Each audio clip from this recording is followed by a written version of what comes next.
my lovelies, how's it going?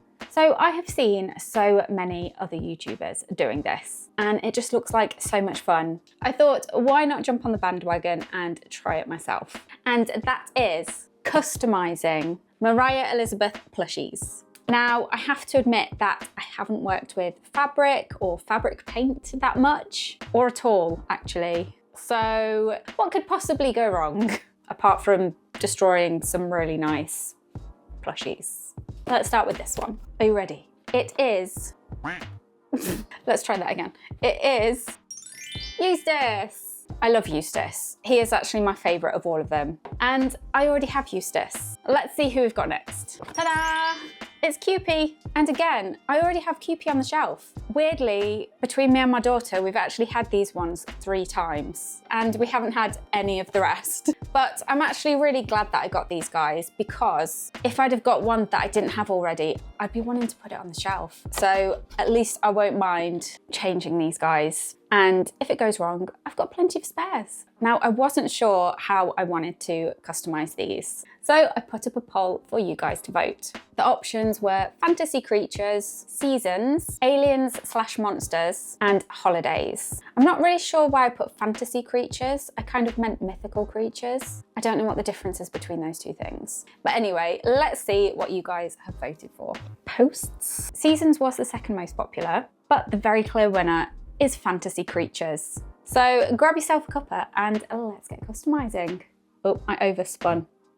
Okay, so ideas for these guys. So I have done some research online and I'm thinking for Eustace, his mythical creature could be something like this. Now, honestly, I think a lot of these might just be AI generated images, but basically we've got some kind of winged white lion with some kind of gold accents. And there's also like kind of turquoise gems in there as well. I'm not sure what the name for this kind of lion is, but that was the only kind of cat related mythical creature that I could think of. Then for Cupie, I was thinking something like these little kind of toadstool mushroom fairies because she is kind of already that kind of shape. So for Eustace, I got some of this white furry stuff for his mane and maybe his wings as well.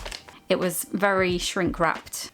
It's kind of like Santa's beard, maybe a beard for Eustace. Very dashing. Looks a bit bedraggled. I don't know, maybe it needs a bit of a brush. So yeah, I'm thinking of kind of covering up his ice cream somehow. And then I've also got some felt, which I could perhaps use in the wings, or I could maybe use a bit of card in the wings and then cover it with this. I've also got some wire if I need a bit of structure. And then for Cupie, I'll probably use some of the red and green felt. I think my daughter might have used the brighter red actually to make Knuckles because she's obsessed with Sonic. Yeah, the blue is missing as well. Might have to go with the darker red and on the green, and probably some wire as well for the wings. Then for the paint, I did look at buying some fabric paint, but it must be made out of like unicorn tears because it's so expensive. So I'm gonna try just using acrylic paint because I've already got that in quite a few colours. So I know that acrylic paint can crack on squishies, but I feel like as long as I don't go squishing them, it might be okay. I don't know, it's gonna be a bit of an experiment. Now, one of my biggest concerns is actually some of this embroidery. I think even with a coat of paint, it's gonna show through. So I don't know if I should try and like pick it out or if it might ruin it. I could perhaps try removing one from the back or somewhere that's gonna be, I mean, this is gonna be covered anyway, isn't it? There is probably a proper embroidery removal tool, but of course I don't have one of those. I'm just going in with the scissors. The lovely embroidery. This feels like a crime. Oh, why does that look so creepy? It's like some kind of spider or hair. Oh, is that one of the kids coming? Oh, hello, James. I'm struggling with this last little bit. Really? Must be where it like attaches. Gonna see if I can find these little scissors. It hasn't fully removed. I think that must be where it kind of attaches, but I think when that's got paint over it, you're not gonna notice that anywhere near as much as you would have. I think. Really? Yeah, I think that's gonna be okay. So I need to remove all of these from Cupie's face because she's gonna be a mushroom fairy. Mushroom fairies don't have sprinkles. Yeah, you're right. She's gonna have a mushroom hat, but then what's this gonna be? Should we cut it off? A hat? Use it for decoration? Yeah, maybe I could use it somewhere else. Maybe she could be holding it. Yeah, she's like picked it. Yeah. I'll have to fix it though because it's gonna have a hole in it. And also her hands are in the wrong position, so we'd have to reposition her hands, wouldn't we? Oh yeah. And then she's holding a strawberry. She has to do like this. I think that would be cute though. Yeah. Her hands aren't that well attached, so we can easily reposition her hands. Yeah. So she's like that, and then holding her strawberry. Nom nom nom nom nom nom nom. Nom nom nom nom nom nom nom nom. Let's try and remove one of her face stitches. If you cut her eyeball, it's over. I might come back to this in a bit. I don't know about you, but I'm getting hungry. Are you? Yeah. Yeah, should we go and get some lunch? Yeah. Okay, I'm back. It's actually the next day. That's why my nails are way shorter. I ended up biting them. And I was doing so well. Let's carry on. My hands must be cold or something. I seem to have like no control. Ah, this is dangerous. I swear like even your hands need to wake up. Oh, now I'm missing my nails. I am absolutely failing at life right now. What brought me to this moment in life? Trying to chop sprinkles off somebody's face. Do you know what? Look at my thumb. Let me just focus on that. It is dented. I give up with this. It's not worth it. It's not worth a dented thumb. She'll just have to be a mushroom fairy with a skin condition. Sprinkleitis. Let's just paint. Put some blue roll down. Oh, night night, Cupie. Need a big paintbrush. Ooh, let's go for this one. I think I'm just going to cover them both in primer. So we've got a blank canvas. Are you ready, Cupie? I don't think I've ever painted a plushie. This feels wrong. Okay, let's go for it. Oh yeah, we can definitely see that skin condition. No amount of foundation is going to cover that up. Oh, perhaps if we layer enough paint on, we might be able to just kind of fill in the gaps. Stick that fringe down. I should really cut the tags off. They're going to get kind of in the way. Yeah, I really should have done this first. Oh no, and she hit my monitor. I got a paintbrush in my mouth. That's why I'm talking like that. No. Where are the baby wipes? Oh, I've got a bit of thread in there. Just put it in the paint. Don't do that. Not a good idea. Very absorbent. I feel like this might take a long time to dry. It's hold it like an ice cream cone. I do wonder if it's going to be really difficult to stitch into though. That's my only concern. Okay, that's Cupie's first coat. Let's go and put her somewhere safe to dry. That didn't go well. Okay, now Eustace. So I'm going to chop off his cherry. Kind of spilling out there. I should probably sew it together actually. I need to chop off his cone. Oh, and his ear. I'm so sorry, Eustace. You will get your ear back and we'll make you a new ear on the other side. That hasn't left a hole. I think I'm gonna have to stitch those up. Or do you reckon I could just clog them with paint? Let's go with the clogging approach. There we go. Lovely jubbly. Oh, I can hear somebody approaching. Hello, Lily. Hi. Do you want to do some art? Yeah. What do you feel like doing? I might design a new mask. Okay. Okay, that's Eustace's first coat. Okay. While that is drying, my daughter Lily is going to show you guys how to make a mask. You just need 2 pieces of cardboard, and I'm basting it off this teddy phoenix. I might be using some of this fluff too. So I'm going to draw some ears on this piece of cardboard, cutting, and you just go over it so it's the same. Next, you're going to sketch out what you want your mask to look like. So it's going to be like this. So this is the mask, and I'm going to stick on the ears. Weetabix. Have you had your Weetabix this morning? Yeah. That's why the box is empty. Well, they're actually wheat bisques. We're too stingy for actual Weetabix. One ear stuck on. Get the pencil again, and then we're going to cut them out. Can you cut them out for me, please? Well, I can show you a little trick. Okay. Use a piece of blue tack. Piece of blue tack? Put it under the eye, and then you just use a pencil and poke through. And then you can fit your scissors in and cut it out. It looks scary now. Yeah. That was actually easier than I thought. I'm going to try. There, I did it. I'm going to cut out the other eye. There we go. You can use some Mariah Elizabeth card from the Plushies. Box. Yeah. I've cut out a tooth here. I'm going to paint them white. Next step, you might want to find a button that would look cool. So I've got some buttons here. Find a colour that you would like. For the nose, maybe there's pink, purple. I think the pink looks the best so far. So then you're going to put holes in the side to put the string through. This is hard. Fresh white paint. Yeah. It's It's not that fresh now. I've had it since the spring. It's nice and fresh.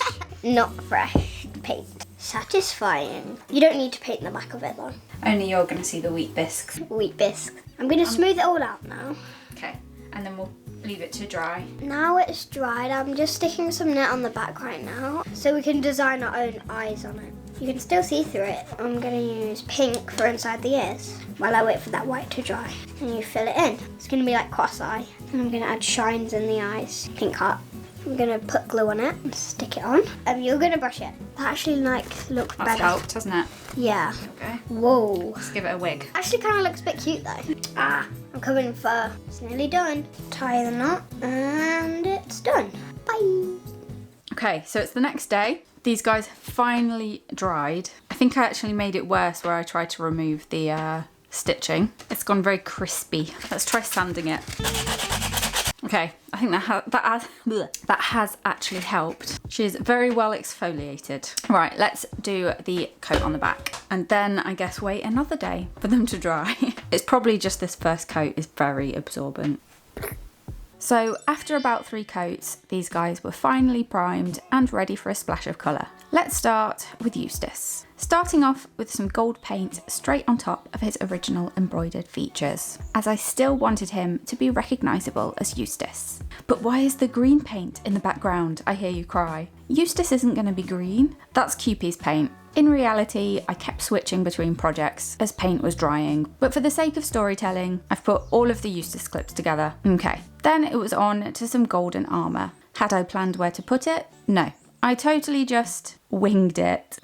Get it? Because he's gonna be a winged lion? Yeah. I also gave him some shiny gold toe in-betweens, then went in with the turquoise for his eyes and gemstone. I added a few highlights to try and make them pop. And honestly, I was feeling pretty confident at this point. Perhaps naively confident, as now it was time for the main event. Do you get it? Because I'm adding his mane on his head. Okay, I'll stop.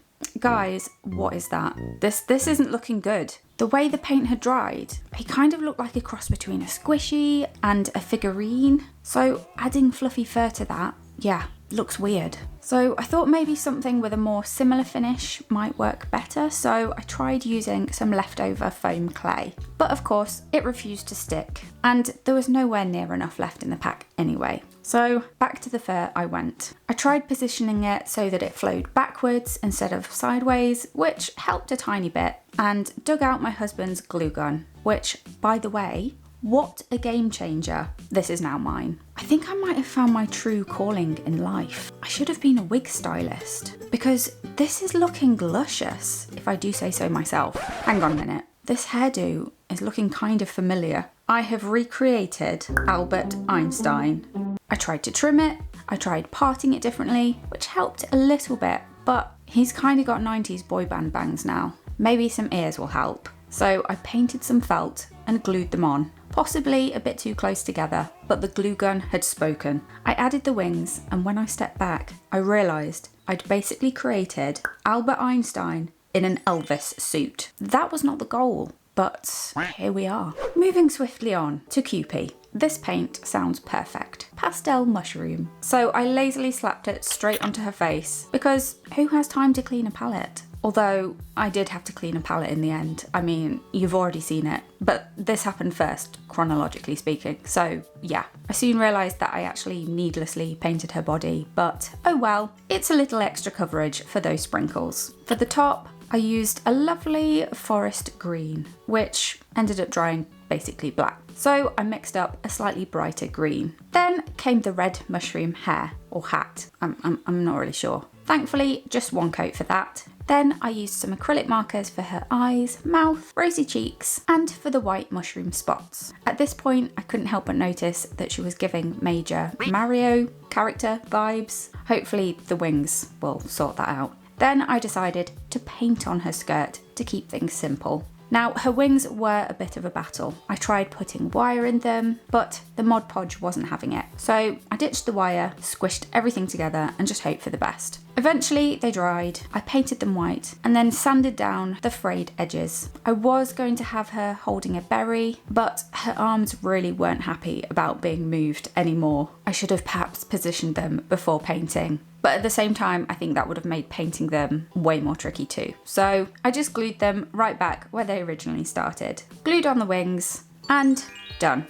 I think Cupie actually turned out okay as a toadstool fairy. I wasn't expecting her to look so much like a squishy. I think I've learned from this that less is definitely more, and it's probably best to stick to adding either paint or fabric rather than a mixture of both, because you get this 90s boy band Elvis Einstein looking Pegasus monstrosity that is Eustace. Despite Cupie's sprinkleitis, I think she fits in quite nicely with the autumn decor on the shelf, and will probably look cute around Christmas too. But where shall we put Eustace? Maybe this shelf? No. This one? I found the perfect place for him. Okay, fine. I won't throw him away. One of the kids might claim him to use as a villain. I don't know. Am I being too harsh? I've been staring at him too long. Maybe he's salvageable. Let me know if you've got any ideas. If you've enjoyed this video, please don't forget to hit all of those buttons, and I shall see you next week. Bye.